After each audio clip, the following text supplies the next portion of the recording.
O barrio de Residencia vai quedar sen un novo laboratorio de saúde pública. Foi prometido, foi orzamentado para o barrio de Residencia e xa non se instalará ali. Iso enterámonos hoxe. O Partido Popular volveu ganar a Lugo, a nosa cidade. Esta infraestructura, que por activo e por pasiva foi prometida polo Partido Popular, pero polos seus membros en Lugo, por Jaime Castiñeira, deputado do Parlamento Galego, portavoz do Partido Popular en Lugo, por Xosé Manuel Barreiro, importantísimo senador do PP de Lugo, pois vai quedar en nada. Orzamentarse en prácticamente 2 millóns de euros para o barrio da Residencia. Hai 2 meses a mesma conselleira ratificou isto para os vecinos.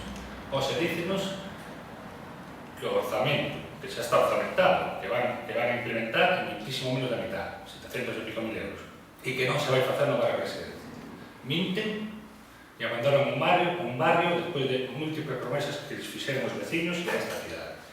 É un bandazo máis do Partido Popular na súa gestión. Unha mentira máis e un reporte máis tamén de inversión para Lugo. Estamos falando de moitos cargos. Orzamentaron o laboratorio de saúde pública, prometeron un PAC para o barrio de Residencia, anunciaron levar ao barrio de Residencia o servicio de saúde mental.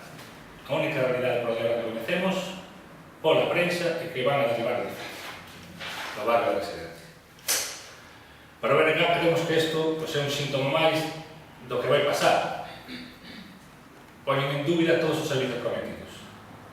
Hoxe é o laboratorio de saúde pública. Mañá, a ver que pasa co PAC e que pasa co servicio de saúde mental. E nesto hai que dicirlo con todas as letras. O PP minte. E os representantes en Lugo ou non tenen vergonza ou non pintan nada no seu partido. Para Lugo son un peso morto. No BNG reclamamos tanto no Parlamento como no Concello en varias ocasións que se apliquen esos servicios xa. E seguimos reclamando. Volveremos agora ao Parlamento a preguntarles. Volveremos a preguntarles que é o informe deses edificios que solicitamos no Parlamento co facto público. E non sabemos, teñen o baixo chave, e o único que sabemos son notas de prensa que sacan, pero que non lles explican aos vecinos